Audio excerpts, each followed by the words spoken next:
Well, even though it's been cool the last couple of days temperature-wise, the heat from this summer has caused a huge fish kill. Paul Nelson explains which species are affected the most in this week's fishing tips. This week we're going to talk about summer kill in the lakes. We've actually had a heavier summer kill in most of the lakes this year, and it mostly involves the cold water species in the lake, primarily tullibees, but also whitefish and suckers, and also other species of fish. If they get caught and they're handled a little roughly or they get injured when they're caught, those fish also lose the ability to feed for a short amount of time, and they can also be involved in the summer kill.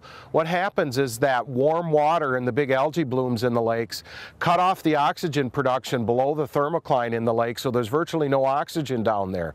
So those fish that like the cold water, they're actually forced above the thermocline into water that's not in their preferred temperature range, but they need to go there to get suitable oxygen levels. That warmer water also speeds up their metabolism, which forces them to have to eat more, and if they're unable to get enough food to eat, or if there's anything wrong with them, or they're old or sick in any way, those fish are vulnerable to a summer kill.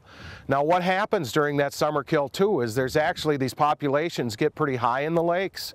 There's large predators like muskies and big pike that will feed on those, but if they're not able to keep those populations in check, this is actually a natural way of nature to take care of those overpopulations and to knock those populations down a bit in the lakes when the larger predators aren't actually able to do that. And it's also a boom for other species. Big muskies and pike are going to be feeding on those injured tullibees as they die, so surface baits have been working pretty good for muskies lately, and also other birds like eagles, osprey, gulls, and all those birds and other animals will benefit from this die-off in the lakes. So it's probably not a bad thing for the lakes, but that's what's going on.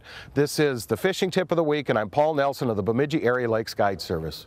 If you've enjoyed this segment of Lakeland News, please consider making a tax-deductible contribution to Lakeland Public Television.